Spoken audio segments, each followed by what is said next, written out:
I pulled my truck to a stop at the trailhead, the engine ticking as it cooled in the mountain air. 3 months without steady work had worn me down to accepting jobs I never would have considered before. Emergency coverage for a fire lookout tower in the middle of nowhere wasn't exactly career advancement, but the Forest Service had offered decent pay for what they called a temporary assignment. Temporary could mean anything from a week to the entire fire season, and I wasn't in a position to be picky. The trail markers pointed towards Sentinel Peak Lookout, and I could see the tower's outline against the tree line about a mile ahead. Someone was supposed to meet me here for the handoff, though the district office had been vague about details. They'd mentioned the current lookout was eager to transition quickly, and that I should expect a brief orientation before taking over. I grabbed my duffel bag and the box of supplies I'd brought and started up the trail. The Montana wilderness felt different from Colorado's parks, where I'd worked for 8 years before budget cuts eliminated my position. The trees here seemed older, more densely packed, and the silence had a heaviness to it that made me walk faster than necessary. About halfway to the tower, I heard footsteps coming down the trail. A man appeared around a bend, moving at a pace that was almost a jog. He looked like he'd been living on coffee and anxiety for weeks. His uniform hung loose on his frame, and dark circles under his eyes made him appear older than he probably was. "You Thompson?" he asked, not slowing down. "That's me. You must be Warren." Steve Warren stopped and pulled a set of keys from his pocket. His hands were shaking enough that the keys rattled together. "These are for the tower. Main door, supply cabinet, communication equipment." He pressed them into my palm like they were burning him. He reached into his jacket and pulled out a folded piece of paper, worn soft from handling. "This is more important than anything else they told you in orientation." "What is it?" "Rules. 6 of them. Previous lookouts figured them out the hard way." Steve looked back toward the tower, then at me. "Follow them exactly. Every single word matters." I looked at the paper in my hand. "What kind of rules?" "The kind that keep you alive." Steve was already moving again, heading down the trail. "You'll understand soon enough. Just remember, they're not suggestions." "Warren, wait. Can you give me some context here?" He turned back, and for the first time I got a good look at his face. Whatever had happened to him up there, it had left marks that went deeper than lack of sleep. "The job is simple during the day. Look around for smoke, report weather, maintain equipment. But after dark..." He paused, looking at the paper in my hands. "After dark, you follow those rules no matter what you hear or see. No exceptions." What am I going to hear or see? Steve was already walking away. "You'll know when it happens. Just stick to the rules." I watched him disappear around the bend, moving like something was chasing him. The whole thing had taken maybe 5 minutes, and I was left standing on a mountain trail with more questions than answers. I looked at the folded paper again, then stuffed it into my jacket pocket. The tower came into view as I rounded the final curve. It was a classic fire lookout design, a small cabin sitting on stilts about 70 feet above the forest floor. Metal stairs went up the support structure in a zigzag pattern, and I could see communication antennas sticking up from the roof. The cabin's windows showed the late afternoon sky, making it impossible to see inside. I climbed the stairs, my boots ringing against the metal grating. Each landing offered a wider view of the surrounding forest, endless green stretching toward distant peaks. By the time I reached the top, I could see for miles in every direction. It was the kind of view that would normally make me pause and appreciate the landscape, but Steve's behavior had left me nervous.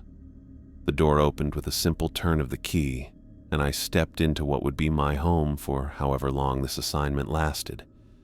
The cabin was smaller than I'd expected, maybe 12 feet square, with windows on all sides offering a view in every direction. A narrow bed was pushed against one wall, with a small table and chair positioned to face the main observation window. Radio equipment filled a corner, along with weather monitoring instruments and the fire detection gear I'd be using. I dropped my duffel bag and looked around more carefully. Basic supplies lined shelves built into the walls. Canned food, bottled water, a portable camp stove, sleeping bag, and first aid kit. Everything looked well maintained and organized, though I noticed the bed looked like it hadn't been slept in recently. A thick logbook sat open on the table, and I flipped through the recent entries. Steve's handwriting became increasingly messy as the weeks went on. Early entries were standard weather reports and routine observations, but later ones mentioned unusual sounds and sleepless nights. One entry simply said, "Rules working so far," without any explanation. I flipped back further and found entries from previous lookouts. Different handwriting, but similar patterns. Normal reports giving way to vague references about following instructions and staying alert after dark. One entry from 2 years ago caught my attention. "New guy starts tomorrow. Hope he's better at this than I was." The next entry was in different handwriting entirely. The sun was getting lower. I remembered Steve's urgency about leaving before dark and pulled the folded paper from my pocket. The paper was thick, like it had been handled countless times, and the writing was in several different hands, as if multiple people had added to it over time. 6 numbered rules were written in careful block letters. 1. Lock the trapdoor to the stairs at exactly 8 p.m. every night. Do not unlock it until sunrise, no matter what you hear below. 2. If you hear knocking from beneath the trapdoor, you may open it, but keep your eyes on the ceiling while you do. Look down only after the knocking stops. 3. Lock all windows and the main door at 9 p.m. If someone calls for help from outside, ask them to describe how they reached the tower. If they say they climbed up, do not open the door. 4. If you hear voices asking for help during the night, you may assist them only if they can tell you exactly which trail they used to reach the base of the tower. 5. When lightning flashes red instead of white, immediately turn off all lights and get under the bed. Stay there until the lightning returns to normal color. 6. Never look directly down at the base of the tower between sunset and sunrise. I read through the list 3 times, each rule seeming more bizarre than the last. Red lightning? People climbing up a 70-foot tower? The whole thing sounded like someone's paranoid fantasy, except for Steve's obvious terror and the fact that multiple people had apparently contributed to writing these instructions. I walked to the window facing the stairs and looked down at the platform where the trapdoor opened. It was just a normal wooden door with a simple latch. Nothing that would require locking from the inside unless you were worried about something coming up from below. The forest was getting darker. Whatever had spooked Steve in the previous lookouts, I'd find out soon enough. I checked my watch, 7:30 p.m. According to the rules, I had 30 minutes before I needed to lock myself in for the night. I found the latch for the trapdoor and tested it. The mechanism was solid and well maintained, with a heavy slide bolt that would definitely keep the door secure. I looked at the rules again, noting the specific time requirement. 8 p.m. exactly, not approximately. Steve's desperate warnings bounced around in my head as I prepared for my first night alone in the tower. I'd spent years working in remote locations, camping by myself in wilderness areas where the nearest help was hours away. I'd never been afraid of isolation or darkness before, but something about this place felt different. The rules might be complete nonsense, but Steve's fear had been real. Whatever had happened to him up here, it had been enough to make him abandon his post and run like something was hunting him. I decided to follow the instructions exactly, at least until I understood what I was dealing with. At 7:58 p.m., I positioned myself next to the trapdoor and watched the second hand on my watch. When it hit 8 o'clock precisely, I slid the bolt closed and turned the key in the lock. The metallic click seemed unusually loud in the small cabin. Now I had an hour to wait before locking the windows and main door. I settled into the chair at the observation table and opened the logbook to the current date, ready to document whatever the night might bring. I sat at the observation table with the logbook open, pen in hand, trying to think of what to write for my first entry. The locked trapdoor behind me felt like a strange security blanket, though I couldn't explain why securing a simple wooden door made me feel safer. Steve's panicked expression kept replaying in my mind as I looked out at the darkening forest. The tower felt different now that I was officially locked in. During the day, the elevated cabin had felt like a professional workspace with excellent views. Now, with the sun gone and shadows creeping up from the forest floor, the windows seemed more like barriers than observation points. I could barely make out the tree line anymore, just vague shapes moving in the darkness below. I wrote a basic weather observation and noted the time I'd secured the building according to the instructions. My handwriting looked steadier on paper than my hands felt. Every few minutes, I caught myself listening for sounds from below, though I had no idea what I expected to hear. The hour between 8 and 9 p.m. crawled by. I tried reading previous logbook entries again, but the vague references to incidents and following protocols only made me more nervous. One entry from 6 months ago mentioned successful night following all procedures, like it was some kind of achievement rather than just doing the job. At exactly 9 o'clock, I moved around the cabin and tested each window latch. They were all solid, with thick wooden frames that looked like they'd been reinforced at some point. The main door had 2 separate locks, which seemed excessive for a Forest Service building until I remembered Steve's warnings about people asking for help from outside. I clicked both locks into place and returned to my chair, feeling slightly foolish about the whole routine. Fire lookouts were supposed to be practical, rational jobs focused on early detection and weather monitoring. The elaborate security procedures felt more like preparation for a siege than forest protection work. The forest outside had gone completely quiet. No bird calls, no rustle of small animals moving through the bushes, no wind through the trees. Even the normal settling sounds of the tower structure seemed muted. I checked my watch repeatedly, counting minutes until something either happened or didn't. At 9:30, soft knocking carried up through the floor. I froze in my chair, pen still in my hand. The sound came from directly below, rhythmic and patient. 3 taps. Pause. 3 taps. Pause. Someone was standing on the platform at the base of the stairs, knocking on the trapdoor I'd locked 30 minutes earlier. My first instinct was to call out and ask who was there, but the rules were specific about this situation. I could open the trapdoor, but only while keeping my eyes on the ceiling. The instructions seemed insane, but Steve's terror had been real enough to make me consider following even the strangest directions. I stood up slowly, legs unsteady beneath me. The knocking continued, neither urgent nor demanding, just persistent. 3 taps. Pause. 3 taps. I walked to the trapdoor and knelt beside it, hands shaking as I reached for the lock. The metal was cold under my fingers as I turned the key and slid back the bolt. The knocking stopped immediately, like whoever was down there had heard the lock mechanism.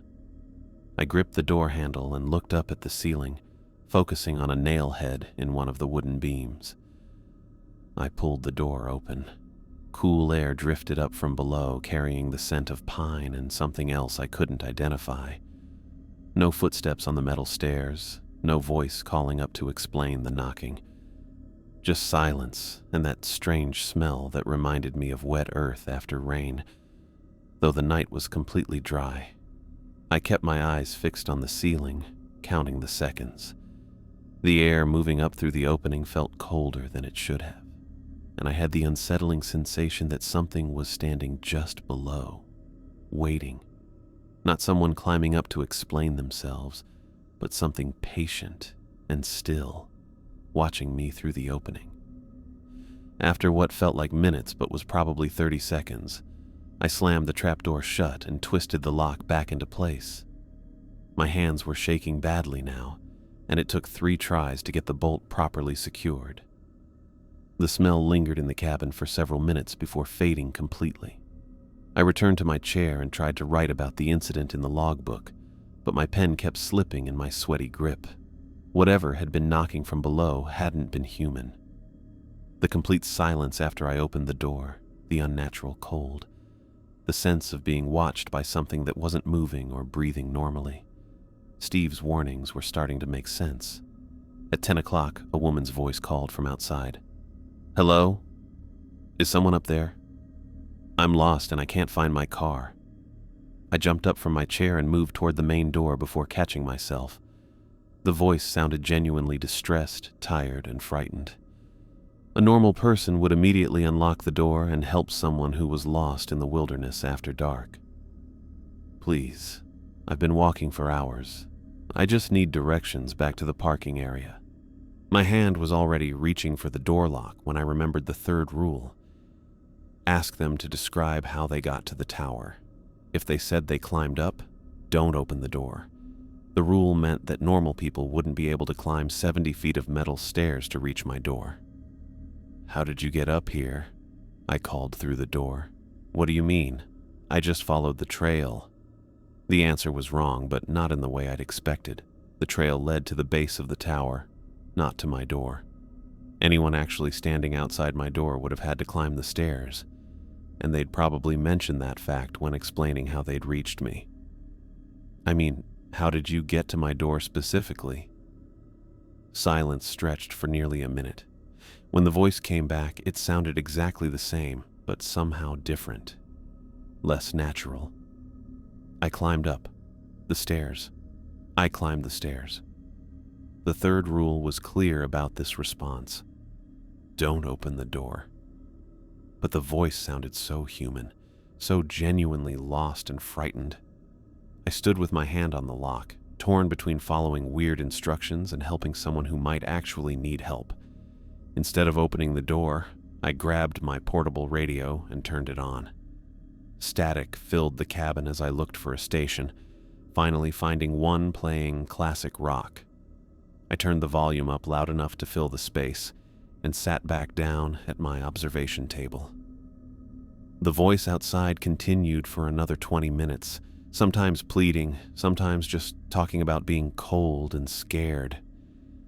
It never got angry or demanding, never mentioned the music I was playing, never asked why I wouldn't help. Real people would have reacted to the radio, questioned my behavior, or gotten frustrated with my refusal to respond. When the voice finally faded away, it didn't sound like someone walking down the stairs. It just got quieter and quieter until I couldn't hear it anymore, like a radio being slowly turned down. I kept the music playing for another hour, partly to drown out any other sounds, and partly because the normal voices of DJs and commercials made the cabin feel less alone.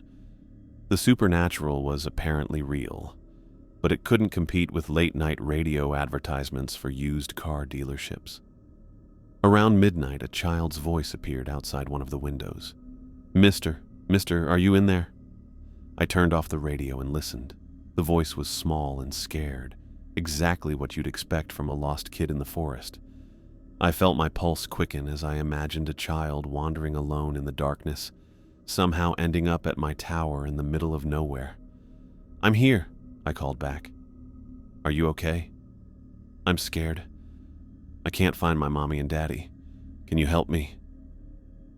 Every instinct I had screamed at me to open the door immediately. A lost child was an emergency that overrode any other consideration.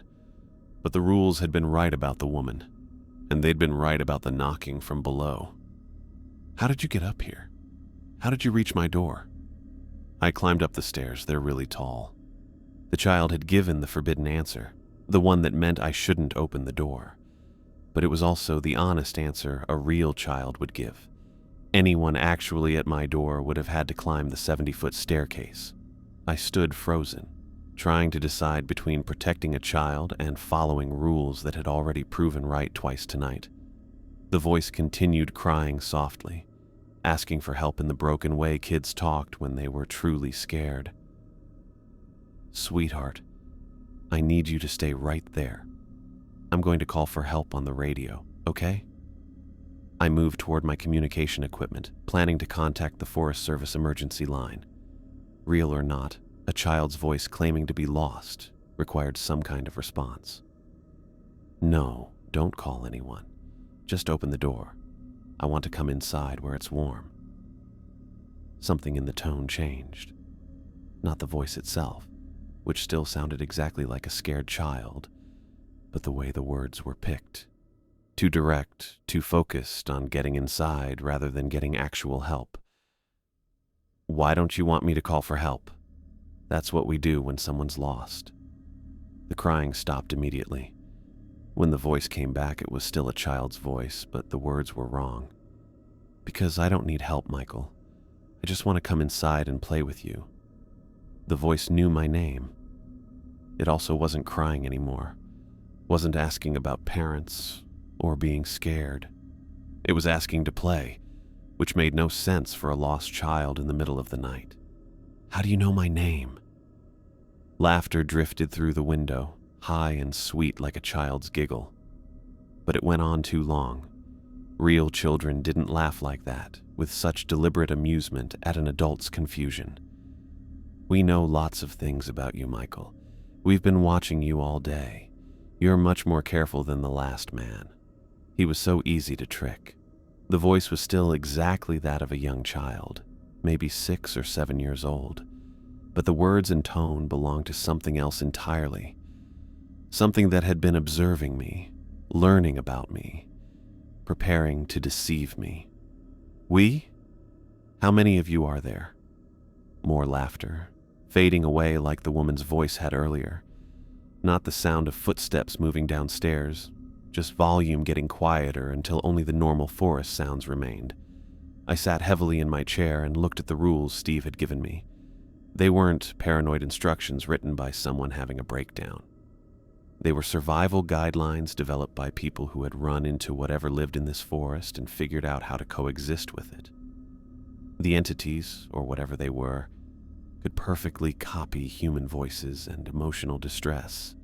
They knew details about the tower's occupants, could watch during daylight hours, and were smart enough to try different approaches when one strategy didn't work. But they also seemed bound by certain limitations, forced to ask permission to enter rather than simply breaking down doors or windows.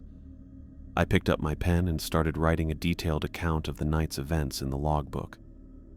Future occupants would need to know exactly what to expect and how the rules had protected me from 3 separate attempts at deception.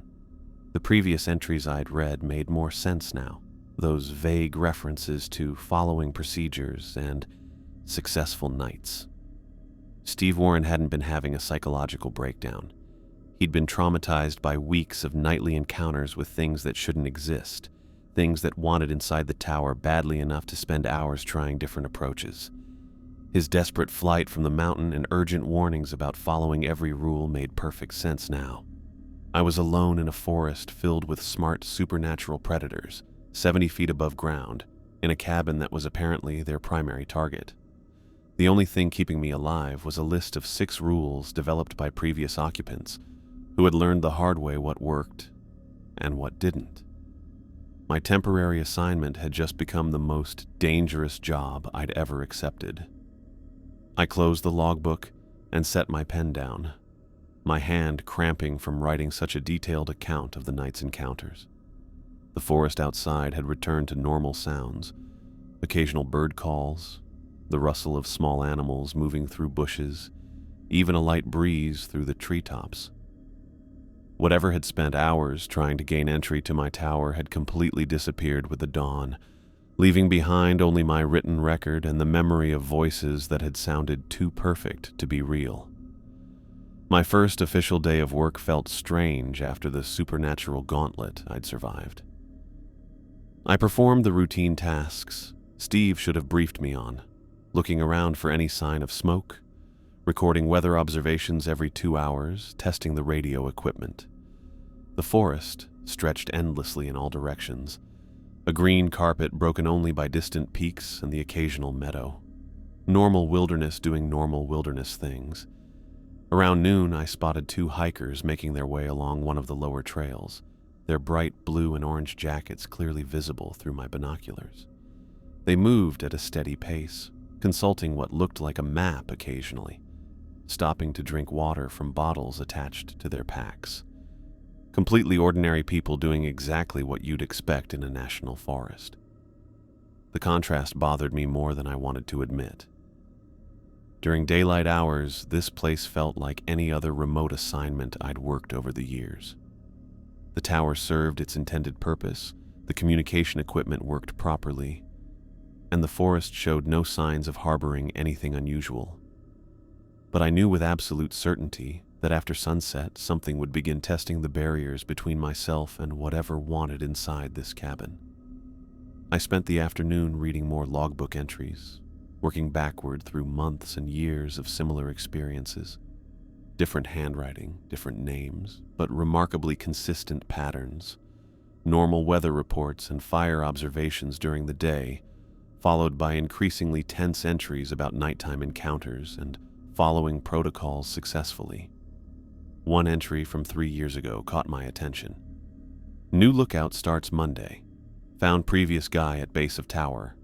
Official report says he fell, but his neck was twisted wrong. Windows and doors were all unlocked. Never forget the rules. The handwriting was neat and careful, like someone documenting evidence. Another entry from 18 months ago. 5th night here. They're getting smarter. Tonight, one of them knew about my sister's car accident last month. How do they learn these things? Stayed locked up tight anyway. Rules work. I kept reading, finding references that went back 15 years to the tower's construction. The earliest entries mentioned strange incidents and unusual wildlife behavior. But within 6 months, someone had started developing the specific rules I now carried in my pocket. Each subsequent lookout had tested and refined the instructions, adding details learned through dangerous experience. One entry simply said, Danny violated Rule 3, opened door for crying woman, found pieces of his uniform scattered around platform, send replacement immediately. The historical record painted a clear picture.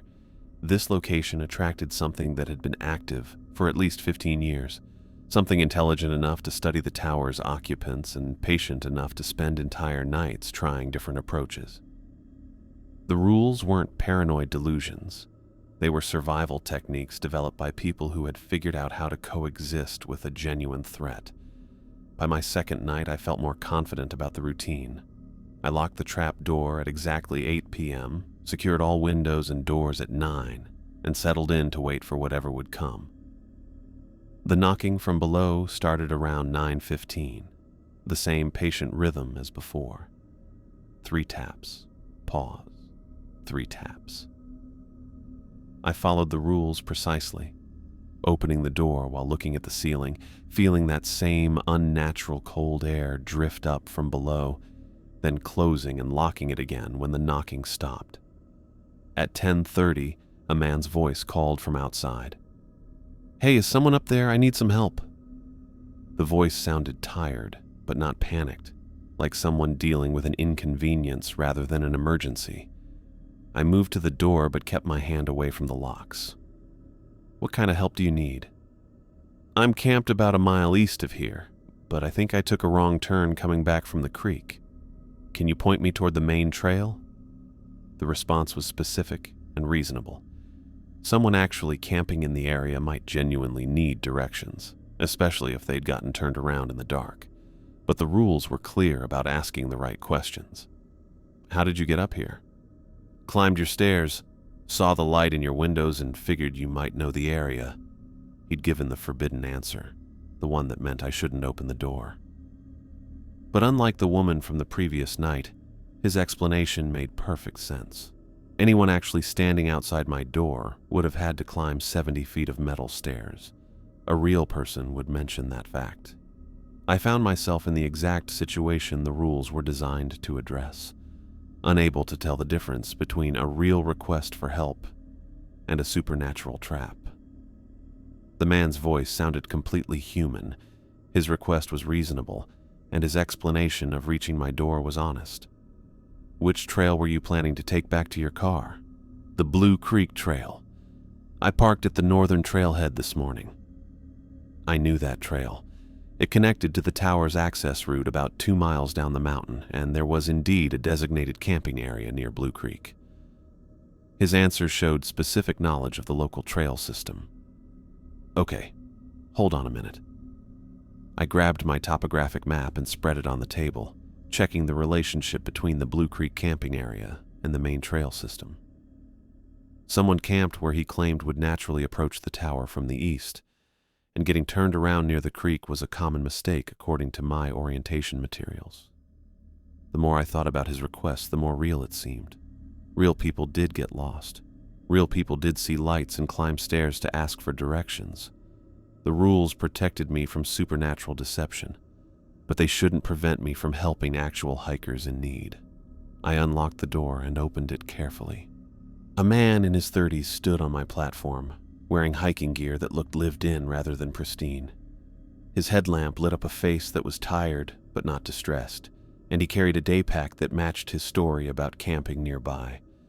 Most importantly, he looked completely solid and normal under my flashlight beam. "Thanks for opening up. I know it's late to be bothering someone." "No problem. Let me show you where you are on this map." I spread the topographic chart on my table where we could both see it, pointing out the tower's location and tracing the route back to Blue Creek Trail. He studied the map carefully, asking reasonable questions about trail markers and estimated hiking time. "That makes perfect sense. I definitely went too far north from the creek. Thanks for setting me straight. Be careful heading back. Use your headlamp and stick to the marked trail." "Will do. Appreciate the help." He went down the stairs at a normal pace, his headlamp beam bouncing along the metal steps. I watched him reach the bottom platform and head into the forest, following the route we'd talked about. Within minutes, his light had disappeared through the trees. I locked the door again and returned to my chair, feeling oddly satisfied. The rules had helped me make the right decision. By asking specific questions about his trail and destination, I'd been able to check his story before offering assistance. The supernatural entities seemed limited to generic pleas for help, while real people could provide concrete details about their situation. The rest of the night passed without incident. No more voices, no more knocking, just the normal sounds of a forest at night. I'd successfully told the difference between a genuine request for help and the deceptive approaches I'd encountered before. My third day followed the same pattern as the second. Routine fire observations, weather reports, and radio checks. I spotted more hikers during the afternoon, including a family with 2 young children who were clearly day hiking one of the easier trails. Normal people enjoying normal outdoor recreation in what appeared to be a completely normal forest. That night brought the most intensive supernatural assault yet. Starting around 9:45, voices began calling from multiple directions at the same time. A woman from the north window, an elderly man from the south, 2 children from the east side. All asking for help, all claiming to be lost or injured, all pleading for me to open doors or windows. The noise was designed to overwhelm my ability to apply the rules systematically. By having multiple voices calling at once, the entities seemed to hope I'd get confused and make a mistake. But the rules had prepared me for this scenario too. When I couldn't properly evaluate each request individually, the safest approach was to ignore them all. I turned my radio up loud and focused on writing detailed weather observations, documenting wind speed and cloud formations with deliberate precision. The voices continued for over an hour, sometimes arguing with each other about who needed help more urgently, sometimes trying to convince me that ignoring them was cruel and dangerous. "There's a little girl lost down here. Don't you care about children? My husband is having a heart attack. Please, just unlock the door. We can see you up there. We know you're listening. Why won't you help us?" The last comment confirmed what I'd already suspected.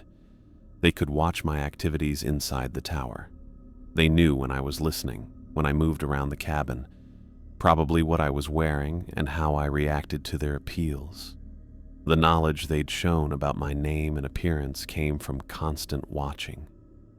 Around 11:30, the voices began to fade one by one, not like people walking away, but like radio stations losing signal. First, the children's voices became whisper quiet, then the elderly man's, finally, the woman's. Within 10 minutes, the forest had returned to complete silence. I documented the entire encounter in the logbook, noting the coordinated timing and the way they'd tried to overwhelm my decision-making process. Future lookouts would need to know that the entities could launch complex, multi-directional attacks rather than just single-voice attempts. As I prepared for my fourth day, I realized I'd developed a strange form of professional confidence about the situation. The supernatural threat was real and persistent, but it was also predictable and manageable. The rules worked. Previous lookouts had figured out how to survive here, and they'd passed that knowledge on through the logbook and the folded paper in my pocket. During daylight hours, I performed legitimate fire detection work in what appeared to be ordinary wilderness. After dark, I followed specific protocols to protect myself from entities that seemed drawn to the tower's isolation and elevation. The job had two completely separate aspects, and I was becoming competent at both. The forest went on endlessly around my elevated position, beautiful and peaceful under the afternoon sky. Whatever haunted these woods after sunset, it had no power during the day. I was safe as long as I followed the rules, and I was finally beginning to understand why this particular assignment paid so well for what the Forest Service called temporary coverage. I wasn't just watching for fires and reporting weather. I was maintaining a barrier between something dangerous and the hikers who pass through this area daily, completely unaware of what would hunt them if they ventured too close to the tower after dark. I checked my watch as I finished the evening weather report. 7:45 p.m. 15 minutes until I locked the trapdoor, though tonight felt different from the previous 3. Dark clouds had been building all afternoon, and the air pressure made my ears pop every time I moved around the cabin. A serious storm was heading toward the mountains, the kind that would bring heavy rain and lightning well into the night. The first rumble of thunder rolled across the forest just as I moved to lock the trapdoor. I followed the same precise timing as before, sliding the bolt home at exactly 8 o'clock and turning the key. 3 nights of practice had made the routine automatic, though I still felt that strange sense of security each time the lock clicked into place. By 8:30, rain was drumming against the windows in steady sheets. I could barely see 20 feet through the downpour, which eliminated any chance of spotting fires tonight. The communication equipment crackled with static from the electrical activity, making my radio checks sound like conversations through a broken telephone. At 9 o'clock, I secured all the windows and doors as usual, though the storm made me wonder if anything would even attempt to approach the tower tonight. Previous encounters had been eerily quiet affairs, with perfect sound for hearing voices and footsteps. The thunder and rain would mask most sounds, potentially giving whatever haunted this place better cover for its approaches.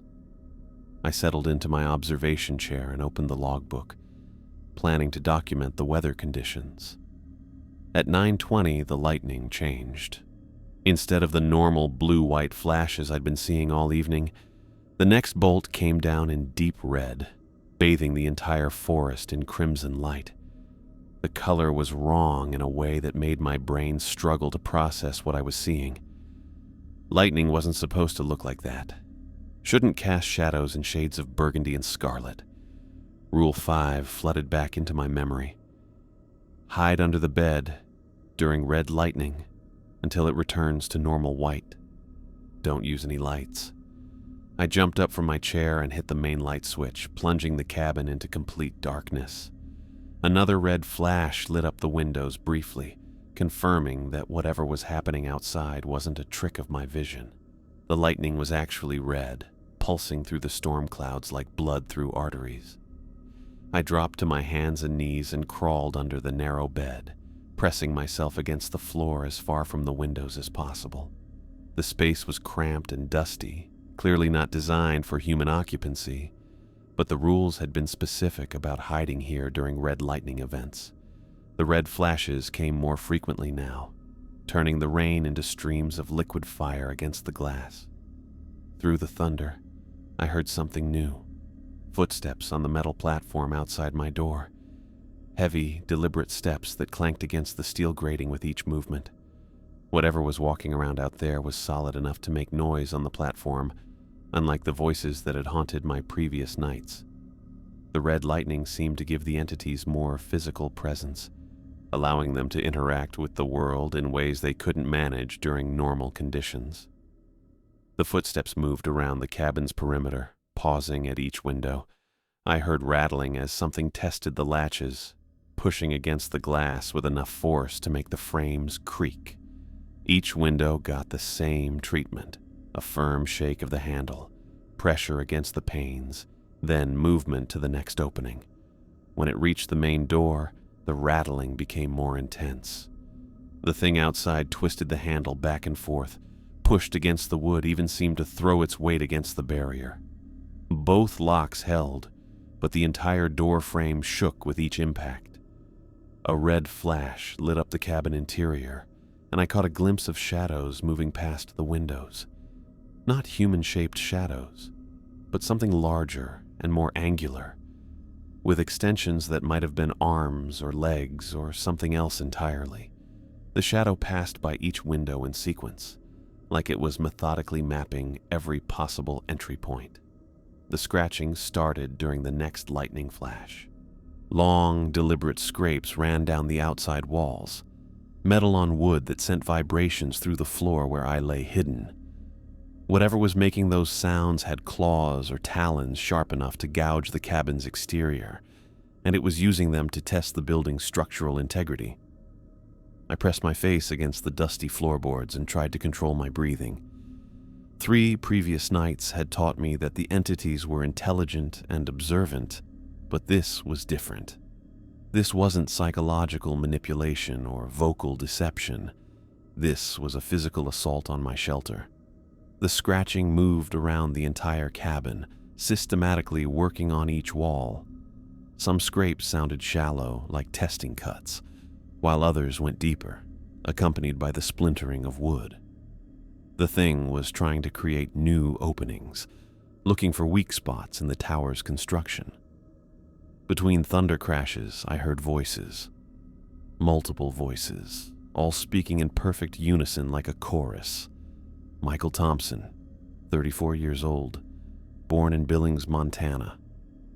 The synchronized speech was wrong in a way that made my skin crawl. Human voices shouldn't harmonize that perfectly, shouldn't know those details about my background.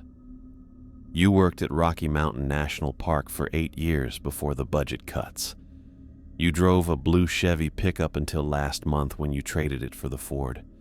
You keep a photograph of your sister in your wallet, the one taken at her college graduation. I'd never mentioned any of that information to anyone since arriving at the tower. The entities had been watching me, somehow learning private details about my life and history.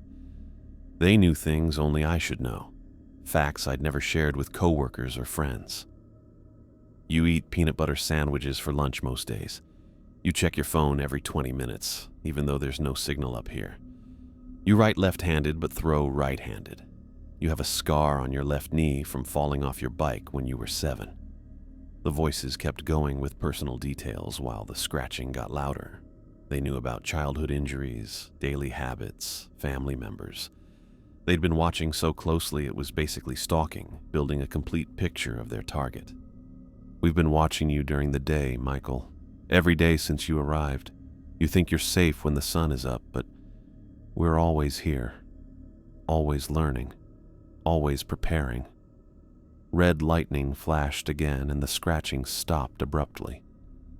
Heavy footsteps moved around the platform once more, but now they were accompanied by other sounds, sniffing like something was trying to catch my scent through the walls. You smell like fear, Michael. We can taste it in the air. Sweet and rich and desperate.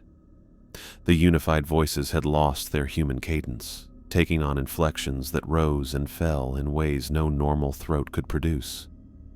Whatever was speaking had abandoned the pretense of being human, revealing something that just happened to know how human vocal cords worked. The rules protect you tonight, but they won't protect you forever. We're patient. We're learning.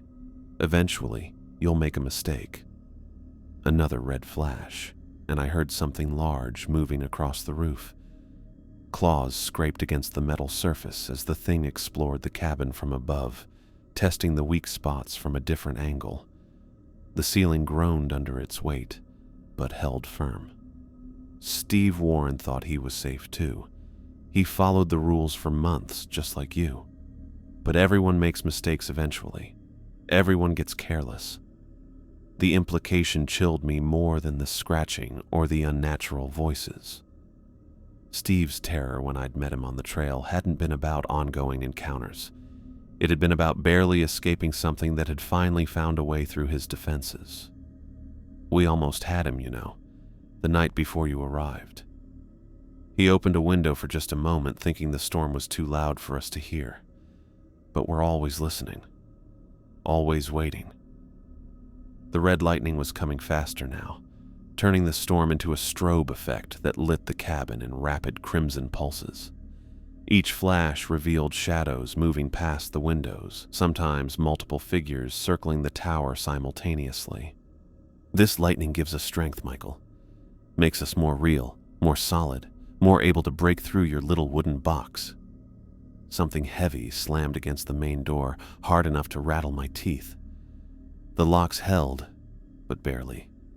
Another impact, then another. Each one with splintering sounds as the doorframe started to give way.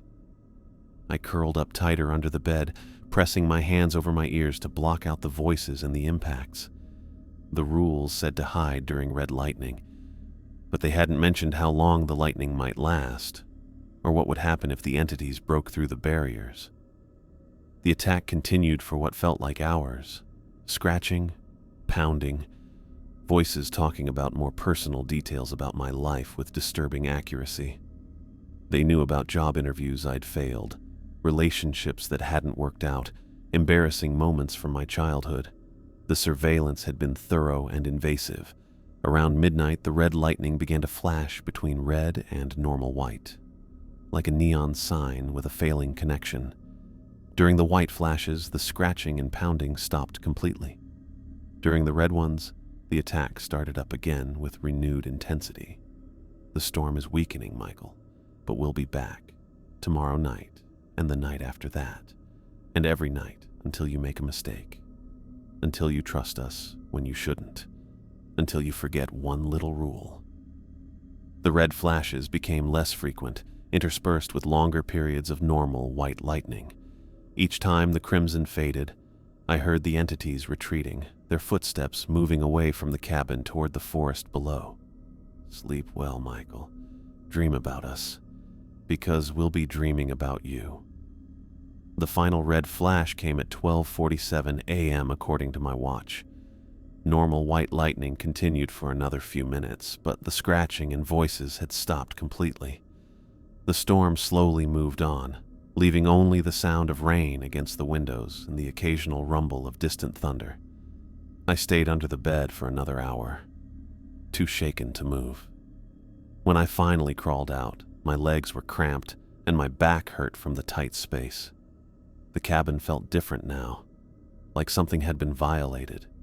The entities hadn't gotten inside, but they'd made it clear that the barriers between us were thinner than I'd thought.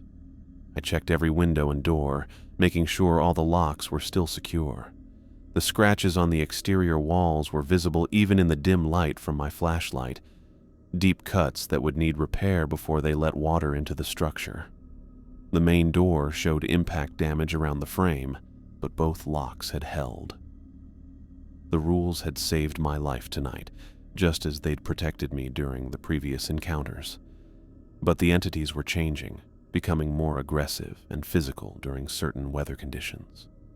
I opened the logbook and began writing a detailed account of the red lightning event, documenting everything I'd seen and heard.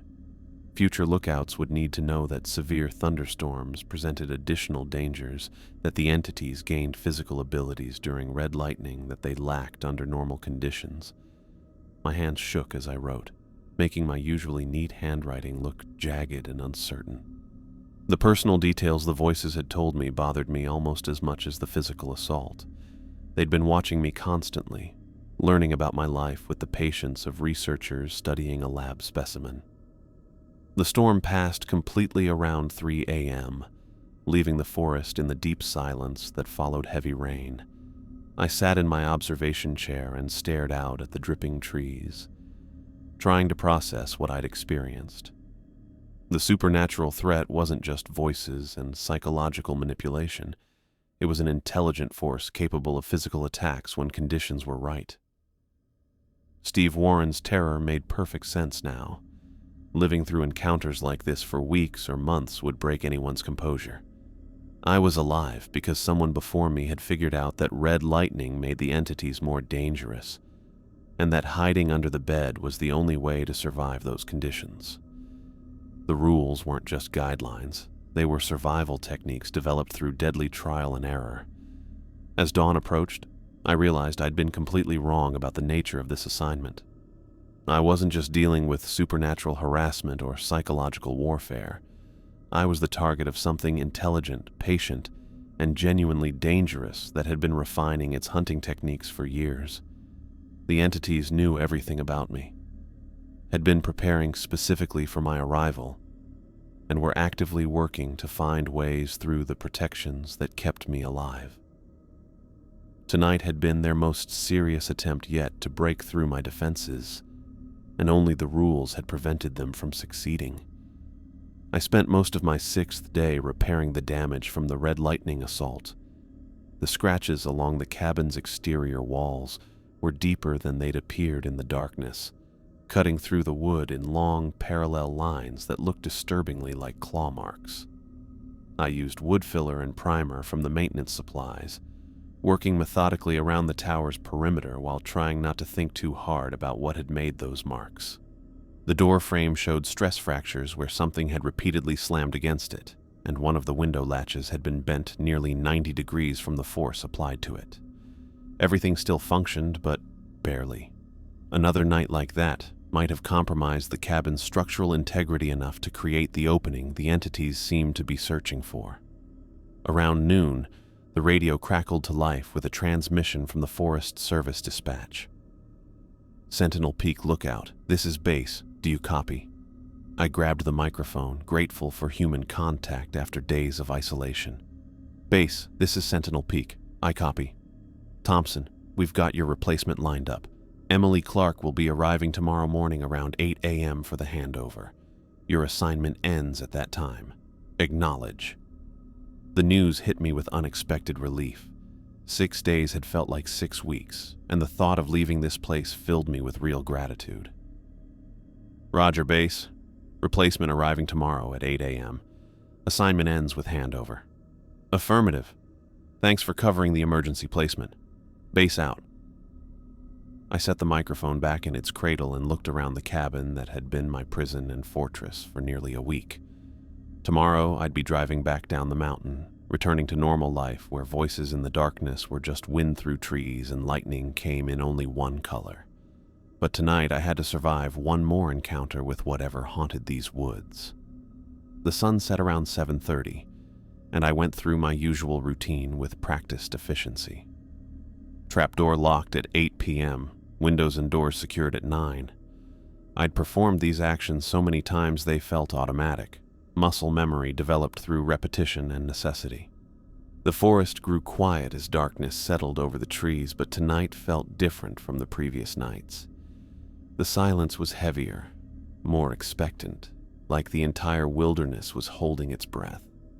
No animal sounds, no wind, not even the settling creaks the tower usually made as metal contracted in the cooling air. At 9:15 they began. Every rule was tested simultaneously.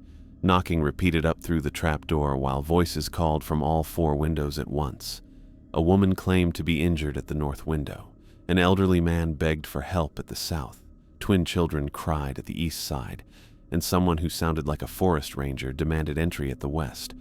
All of them spoke at the same time, creating a cacophony of overlapping pleas that made it impossible to focus on any single request. Red lightning flashed outside without any accompanying storm. The flashes came irregularly, 5 seconds of normal darkness, then a brief crimson pulse, then darkness again. No thunder, no rain, just the unnatural red glow that bathed the forest in bloody light at random intervals. I hit the main lights and crawled under the bed. following Rule 5, while the voices continued their coordinated assault. The knocking below never stopped, maintaining its rhythm of 3 taps, pause, 3 taps, while the entities at the windows tried every approach they'd learned over the weeks. "Please, I'm bleeding badly. I need medical attention." My granddaughter wandered off from our campsite. "Have you seen a little girl?" "Mommy, we're scared." "Why won't you help us?" "This is Ranger Martinez. Open this door immediately. We have a missing hiker situation." They knew I'd learned to check each request individually, so they'd launched a simultaneous attack that made careful analysis impossible. The ranger voice was particularly clever. Someone claiming official authority would normally take precedence over other pleas for help. But the rules were specific about never looking down between sunset and sunrise, about asking how people reached the door, about hiding during red lightning. All the guidelines were clear, and I followed them exactly while ignoring what sounded like genuine emergencies. The red flashes became more frequent as the night went on, strobing every few seconds like a broken traffic light. During each crimson pulse, the voices changed slightly, becoming less human and more desperate. The elderly man's voice cracked in ways that suggested his throat wasn't right. The children's cries harmonized too perfectly. The woman's breathing sounded backwards, like she was inhaling her words instead of breathing them out. Around 11 p.m., scratching started on the walls again. Multiple sets of claws worked on different sections of the cabin at the same time, testing the repairs I'd made earlier. They scraped at the wood filler, checked the stress fractures in the door frame, rattled the bent window latch with increasing aggression.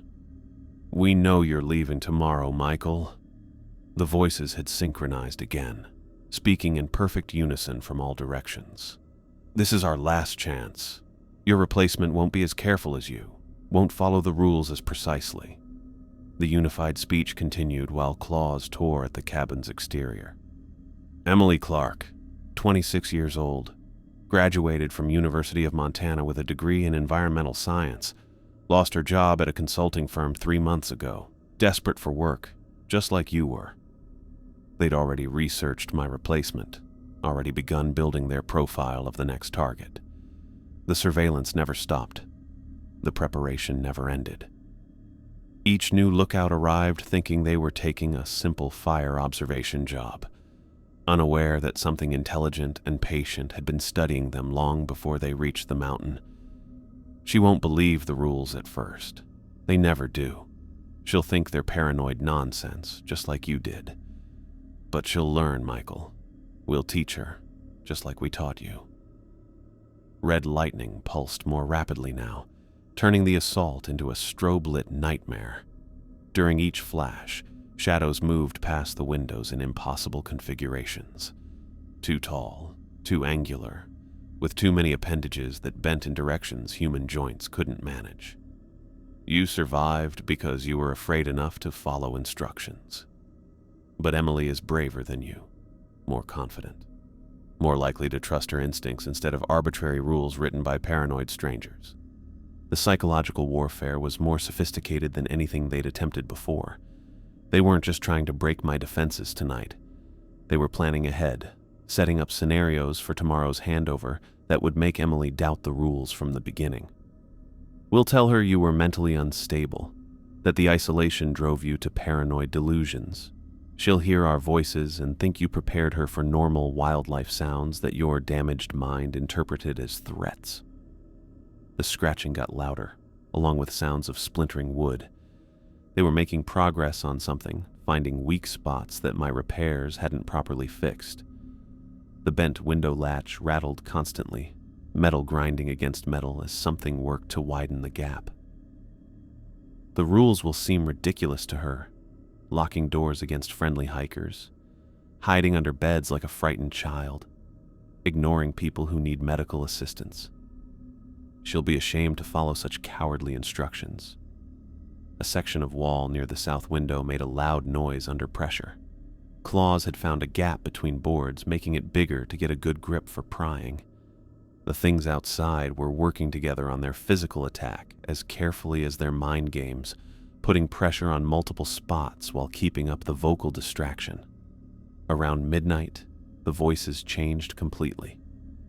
The human act was dropped entirely, replaced by sounds that came from throats not made for speech, deep growls that formed words through sheer force of will, clicking sounds like insects talking to each other, notes that went up and down in ways that made my teeth hurt. Hungry, so hungry, been waiting, always waiting. The red lightning strobed constantly now, turning the night into a crimson epileptic seizure. During each flash, I caught glimpses of the shadows outside, massive forms that pressed against the glass, appendages that scraped along the walls, shapes that defied any rational attempt at identification. Feed on fear, feed on flesh, feed on souls that break. The bent window latch gave way with a metallic snap. Cold air rushed into the cabin through the gap, carrying smells of decay and wet earth. Something pushed through the opening, feeling around the window frame with what might have been fingers or tentacles or something else entirely. I pressed myself harder against the floor under the bed, following the rules exactly even as the entities made their closest approach to breaking through my defenses. The window opening was too small for entry, but it was a crack in the barrier that had kept me alive for 6 nights. Almost. So close. Taste the fear. Taste the blood. The appendage withdrew from the window, and I heard heavy impacts as multiple entities threw themselves against the cabin walls simultaneously. The entire structure shook with each assault, but the foundation remained solid and the walls held firm. Tomorrow, new meat, fresh fear. Emily Clark. The coordinated pounding continued for another hour, with inhuman sounds that didn't sound like human speech at all. Whatever was attacking the tower had stopped pretending to be lost hikers or hurt campers. They were predators, angry that their prey stayed just out of reach. At exactly 3 a.m., everything stopped. The red lightning cut off like someone had flipped a switch, bringing back the natural darkness. The pounding stopped mid-impact, leaving the cabin swaying slightly. The inhuman voices went silent so completely it felt heavy after hours of noise. For the first time since I got here, the forest was actually quiet. No knocking, no voices, no scratching. Even the normal night sounds were gone. No owls, no small animals moving through the bushes, no wind in the branches. Complete silence that went from the tower all the way to the horizon. I stayed under the bed until dawn, afraid to move or make any sound that might start the attack again. The silence felt more scary than the attacks had been, like when something important stops working. Something basic had changed, but I couldn't figure out what. When morning light finally came through the windows, I crawled out and checked the damage. The bent window latch was completely broken, hanging by one screw. Fresh cuts were around the opening where something had tried to make the gap bigger. Deep scratches covered every outside wall, some going almost all the way through the wood. But the cabin had held. The rules had worked. I'd survived the worst attack yet by following the instructions exactly, staying disciplined even when the barriers almost failed. At 7:45 a.m., I heard a vehicle coming up the access road below. My replacement was arriving early, probably as eager to start work as I was to leave. I gathered my few personal things and folded the important rules paper, making sure it was easy to reach for the handover. 20 minutes later, footsteps climbed the metal stairs slowly. A young woman appeared on the platform, wearing hiking clothes and carrying a large backpack that showed she'd packed for a long stay. Her reddish-brown hair was pulled back in a ponytail, and her sharp eyes took in every detail of the towers outside. "Michael Thompson?" Her voice carried the slight tension of someone starting a new job in an unfamiliar environment. "That's me. You must be Emily Clark." "I am. Thanks for covering this assignment on short notice." She looked around the platform, noting the scratches and damage without comment. "The Forest Service said you'd brief me on the routine before you left." I pulled the tower keys from my pocket and held them out to her. "These open the main door, supply cabinet, and communication equipment." Pretty straightforward setup inside. Emily took the keys. What's the day-to-day work like? Radio schedule, observation priorities, that sort of thing?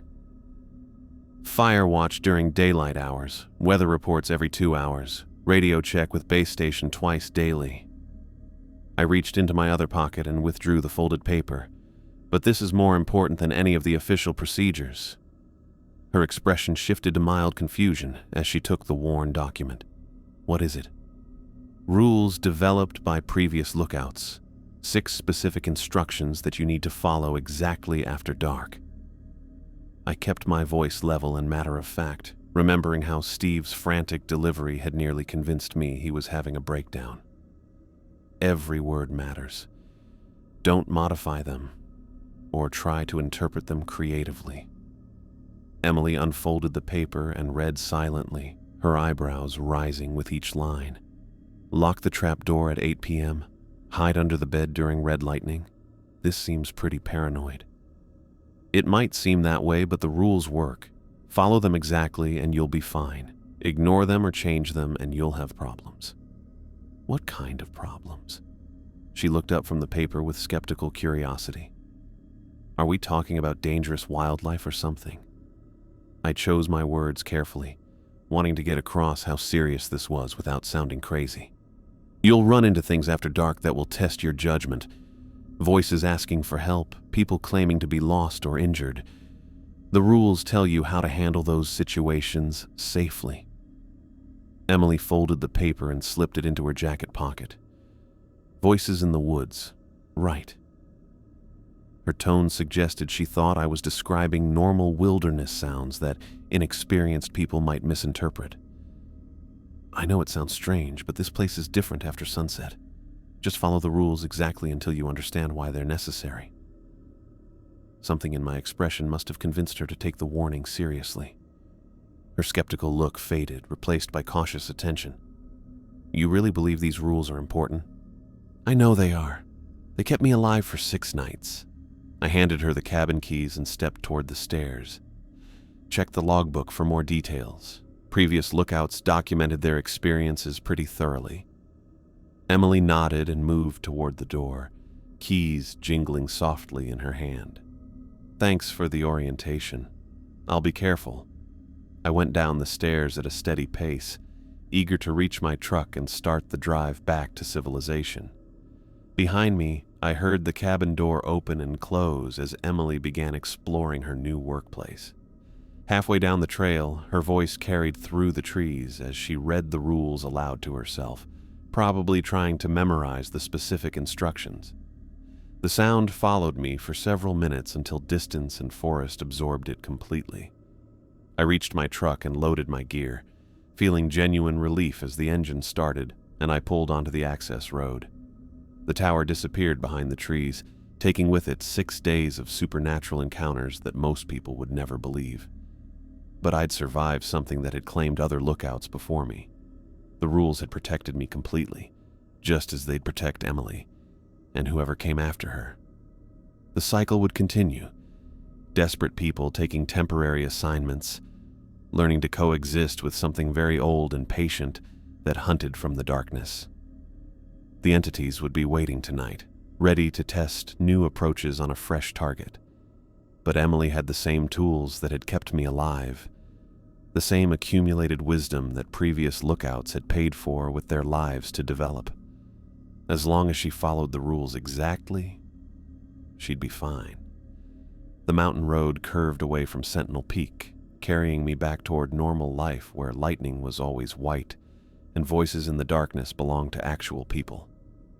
I'd completed my assignment and earned my pay, but more importantly, I'd learned that some jobs required more than professional competence. They required the wisdom to follow instructions even when they seemed impossible, and the discipline to trust the experience of those who'd faced the same dangers before. Emily would learn those lessons tonight just as I had. The rules would teach her, just as they'd taught everyone who'd survived this assignment long enough to pass them on.